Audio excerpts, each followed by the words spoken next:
ফলে। তা আমাদের শরীরে যা আছে না তার দ্বারা দিয়ে আমাদের চলতে হবে। আর ওই যে যেগুলো আত্মাগুলো ওগুলো ওই মুক্তির জন্য দেহ খোঁজে, ঠিক আছে? তুমি পবিত্র আত্মা, তুমি পবিত্র দেহ ভাবে কি এর ভিতর ঢুকলি পারে মনে হয় আমি এর ভিতর দিয়ে বেরোতে পারবো, যে এটা মনে হয় আমি একটা জায়গা পাইছি, ঠিক আছে? কারণ ওদের ওটা থাকার জায়গার দরকার।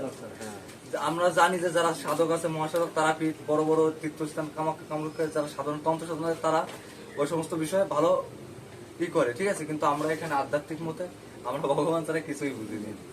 আরেকটা কথা বলি, তাবিজ তো দেওয়া হয়েছে, এখন কোনোটাই মানে ছুটো টুটু আছে নাকি? ওদের ছোট নাই, মরা বাড়ি গেলে আসে শুধু গঙ্গা জলে ধুতে হবে বা জয় শিব শিব বলে কলার জলে তুলেও হবে, বুঝতে পারছো? মানে হাতে থাকলে অসুবিধা নেই?